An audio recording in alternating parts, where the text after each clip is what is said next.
We can paint the world a beautiful picture, holding up for everyone to view. We are on our last page in the packet, graphing inequalities. We have everything we need to graph an inequality. And the main thing with graphing inequalities is the details. So those of you who tend to neglect the details might have to work a little harder at this. First of all, let's think about how we would answer the first couple of questions there. How would you know if 310 is a solution to the inequality given? What would you do to find out? Hopefully you know that you would just plug in those points. This is my y, this is my x. So is 10 greater than 3 plus 5? And the answer is yes. Is -1 minus 2 times -3 less than or equal to 6? That also will become yes, because I'm going to have -1 plus 6, so that's going to be 5.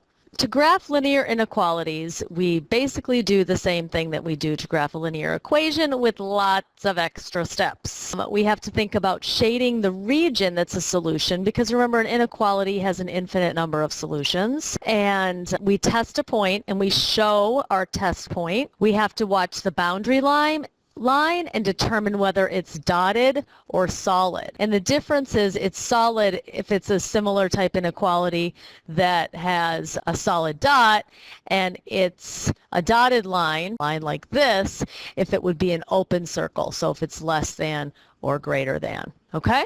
Other than that, it's pretty straightforward. So how do I graph this line? Well, the slope is 1, the y-intercept is 5, so 3, 4, 5, and then I just graph a slope of 1, and then I would graph my line. I'm telling you right now, pencil is key here. Those of you who like to use pen, don't. I make the mistake all the time, and I have to go back and make it dashed. This is a dashed line, and I will make sure to put in my arrows. And the thing I need to be careful of, now I'm shading on one side or another of the line. It's saying y is greater than x plus 5, so we're shading an area above or below the line, or to the right or the left of the line. You do have to test a point. So you show test and you pick an easy point to test. So let's say I pick 0, 10. Is 10 greater than 0 plus 5?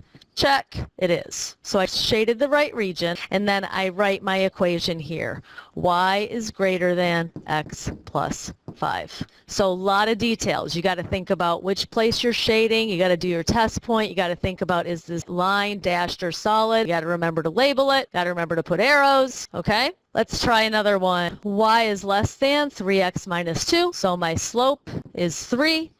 My y-intercept is -2. This is going to be a solid line. These need to be very particular. You can't be messy here. You can't be careless. Now, do I think I'm going to the left or the right of this line? Well, y is less than, so it's probably in this area. So I want to choose a point and test it. So I'm going to test 10, 0. I pick easy things. I don't pick hard things. Is 0 less than or equal to 10 minus 2? Yes, 0 is less than 8. That checks. Now be careful. I don't want scribble. There's a teacher at the high school that makes kids use rulers to do their shading. It needs to be like this. Lines that are perpendicular to the given line, shading pretty much all the way over, neatly done, in pencil, labeling your final answer.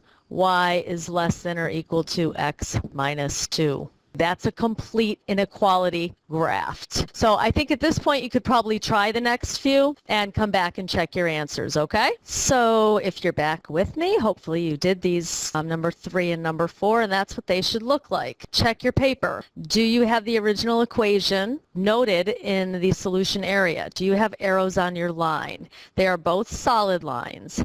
Did you show a test point?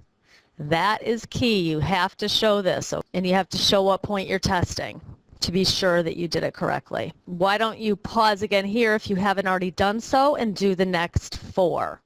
So questions 5 and 6 are up here. Again, be careful. I don't think I mentioned this before, but when you're testing, your point, you need to be sure to be testing the point in the original, not in this. Because if you made a mistake in that process, your answer might check and you might have forgotten, for instance, to flip.